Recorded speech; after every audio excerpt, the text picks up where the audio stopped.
When I was 17, I went to the Conservatorium of Music and did a degree in classical piano, and then I operated a music school for 10 years. And I really did love that, but at some point along the way I realised that I had this passion for construction, and so I sort of set up a game plan and worked out how I could become a licensed builder. And so I set up my company, Porch Properties, and then part of that of course was to get my formal training. And so I went and studied at SkillsTech and did my Certificate 4 in Building and Construction. So the first thing that I did was actually started to buy and renovate and sell homes in Brisbane. And the first one that I did really well and got a little bit of traction. Then people started to call me to be involved in building their own family homes.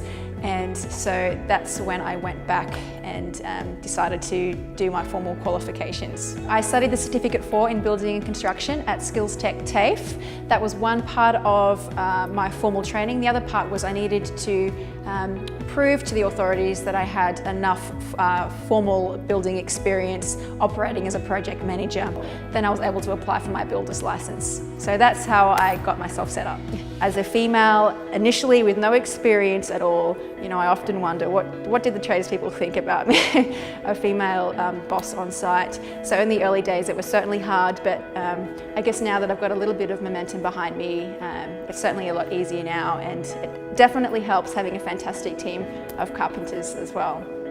I really enjoyed how hands-on and practical my TAFE training was, and in my opinion that's what employees are really looking for these days. They're not necessarily looking for someone with a university degree with all that theoretical knowledge. They're looking for people who have that hands-on training with an apprenticeship, who have been out in the workforce through their vocational training and can really apply that. So I have 6 full-time carpenters that work for me, and yeah, one of them is an apprentice, so he's doing the same course, he's studying at TAFE and then also working here on our job site to get the practical experience.